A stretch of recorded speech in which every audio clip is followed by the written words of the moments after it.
দেশে এটাকে পুরানি বাটা বলে। আমরা ঝোল তরকারিতে পুরানি ছাড়া আমাদের কেউ তরকারি খেতে চায় না। 1 অংশ রসুন, 3 ভাগ পেঁয়াজ, 1 ভাগ রসুন, এটা আমরা তরকারি নামানোর আগে বেটে দিই। এটা থেকে তরকারির স্বাদ অনেক গুণ বেড়ে যায়। এটা কেটে মানুষ 2জন 2টা ডিম। আমার হাজবেন্ড বাজার থেকে যখন ডিম আনে বেছে বেছে বড় ডিম আনে। এবার ডিম দুটো ভেজে নেয়, তাও এবার ভালো হয়, লম্বা হয়।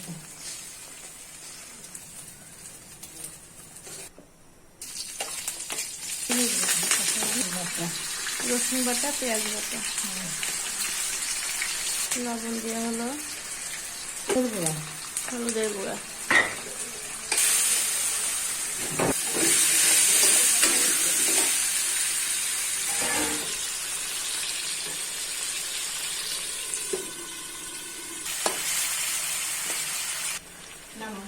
এই যে পানি দিলাম। এবার তরকারিটা কষিয়ে এবার ঝোলের পানি দিয়ে দিলাম। পানি দিয়ে কষাচ্ছি, এখন কষানো হচ্ছে, এখন পানি দিয়েছিলাম, কষানো। এই যে পুরানিটা এই যে বেটে রেখেছি, এটা তরকারি তোর ভেজে রাখা ডিমগুলো ছেড়ে দেবো ঝোলের পরে।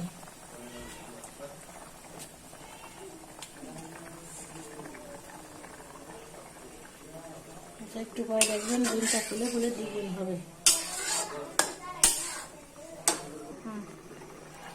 দেখো ডিমগুলো ফুলে ফুলে কি টুকু টুকু হয়ে গেছে, ঝোলের ভিতর যে রসে টুকু টুকু দেখেছো।